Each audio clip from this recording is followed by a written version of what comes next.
There was a very important conference this week, the second annual Defense Tech Week at Tel Aviv University, in which Israeli officials and defense industry leaders and startups and tech people and everyone kind of came together to discuss defense technology and what, especially what has come out of the recent Gaza war, what the IDF has learned, how things are changing, what about future technology.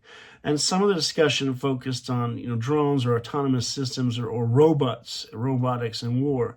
And, there was a lot of discussion about how this is, I think, according to one media headline or some of the talks there, this is the first robotic war in history.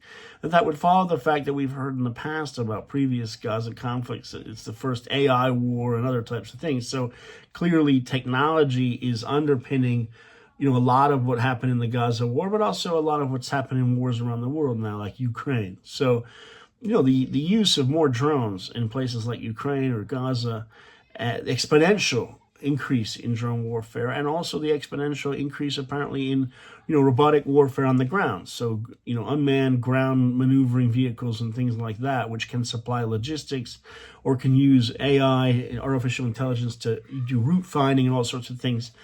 We're seeing all of that, the beginnings of all of that. But I think that the big question mark is where all that robotics goes, because what we're seeing, is, it's a revolution, but it's a bit like the World War I revolution in terms of, the first use of airplanes and tanks.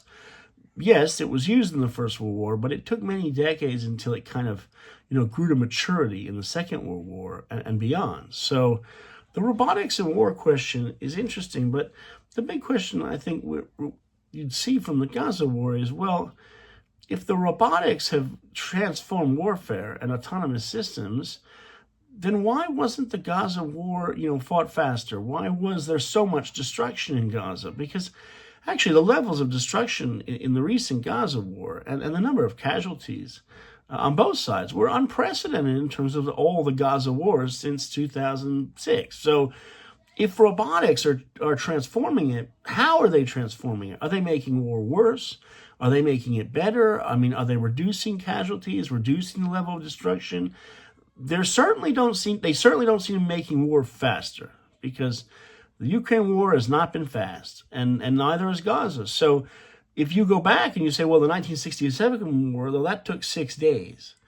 Well, the Gaza war took like 600. So robotics are great. Autonomous systems are great. AI maybe is great, but how is it actually going to transform warfare, compared to what happened in World War I, or the Franco-Prussian War, whatever? I mean, and maybe casualties are less, but the question, I think, really, it still leads to a big question mark about, what actually fundamentally changes on the battlefield. And so far, I think we're really not there. It's a lot of interesting gadgets and things that are being rolled out, but there's not a system of systems. There's not really, the doctrine is not quite there yet. And there's going to need a lot more, I think, thought to go into how to make it and leverage it as best it can be leveraged, except rather than just at the tactical level.